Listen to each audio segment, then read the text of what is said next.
Former soap star Nick Berry, 60, left fame and the small screen behind to become a stay-at-home father to his children.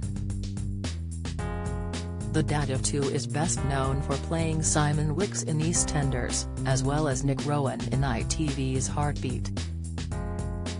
After leaving the BBC soap in 1990, the actor made a grand one-off return to the former in 2012.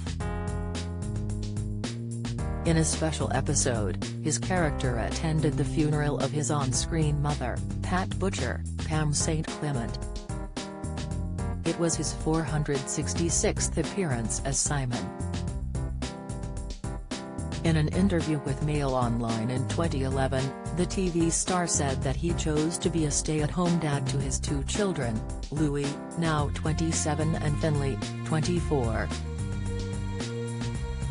Read more. Our Yorkshire Farms Amanda Owen breaks Instagram silence with Ravenseat family update. I always said that when the boys were teenagers I could go back, but the longer you don't do something the harder it is to do it, and I haven't really missed it, he said. When it comes to acting, Nick said never say never and stated that being a soap star was great. You're driven everywhere, fed every 5 minutes and told what to do and where to go. What I struggled with was that the boys were very young and I felt like I was away filming all the time. I'd been blessed with these little people and yet I wasn't really there. I realized I wanted to be at home, he added. Don't miss.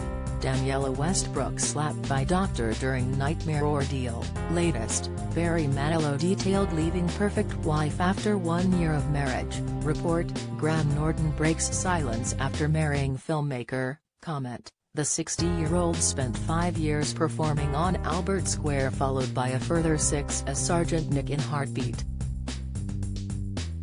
Following his departure from the ITV show, he took on the role of former Royal Navy officer, Mike Nichols, in the short-lived TV series, Harbour Lights. Following his departure from the drama in 2000, Nick went on to star in 22 episodes of In Deep.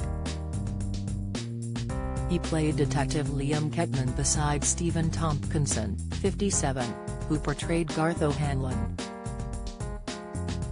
Once considered to be a heartthrob, Nick was spotted by the paparazzi earlier this week as he stepped out to grab a coffee from his local bakery in Essex. In recently revealed photographs, he was seen wearing a black slogan t-shirt, a pair of dark jeans and lace-up trainers. He looked unrecognizable as he had let his brown hair go grey and was wearing a pair of black sunglasses.